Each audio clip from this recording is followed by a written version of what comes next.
and Andre returned to the stage as Outkast in the first of some of their many appearances over the summer. And based on the video, it all went pretty well, with the exception that Dre was walking around a little winded, and then he and Big Boy kept going around in circles. Big Boy then explained this as the way they used to remember their raps back in the day at his auntie's house. And then there were those background singers, who did sound a bit like American Idol rejects, but all in all, it was that Atlanta sound that we missed and loved. It's been rough for these two lately. Andre lost both of his parents, Big Boy's gone through a divorce, but hopefully they're able to channel some of that misfortune into an album that we can all bump to. If you weren't able to catch them at that hipster convention in the desert, you've got plenty of other chances this summer to see them around. Hopefully you can. Surprise, surprise, Naya, Rivera, and Big Sean have called off their engagement. Now I hate to be one of those naysayers of celebrity love, but when things like this continue to happen, what do you expect? Those two lust buckets were walking around just hugging and kissing and going on and on about how in love they were. Naya even wrote a song to Sean's ex saying she was sorry, not sorry. They were shopping for dresses, and next thing you know, she's on Twitter saying that he stole her Rolex. What? Maybe she really is making more money than him and shit. But I should have known this was gonna happen. You can't trust a dude that calls himself big anything, even though he only weighs 150 pounds soaking wet. Maybe they'll work it out, or maybe they'll just move on to the next.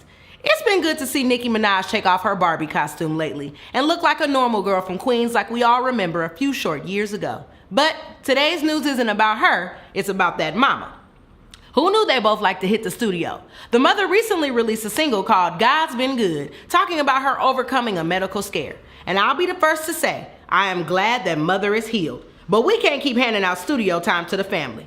Just because your cousin Pookie and your mama been singing solos at the church y'all been going to since the 80s does not mean they're on their way to winning stellar awards, okay? Mother Carol, God inhabits all the praises of his people, but I am not required. So thanks, but no thanks. And finally, for my side eye of the week, which goes out to those B-style teens in Japan who are imitating the hip-hop culture as an ode to black people and our ability to be oh so cool. Here's the problem.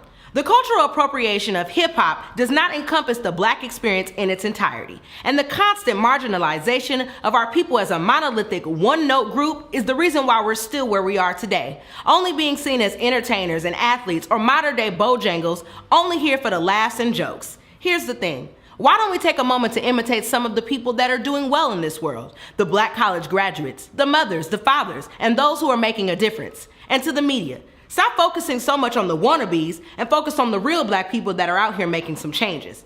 That's all I have for you guys this week. Don't forget to subscribe to the show, follow me on Twitter at Hot Mommy, and come back next week for even more. Until then, peace.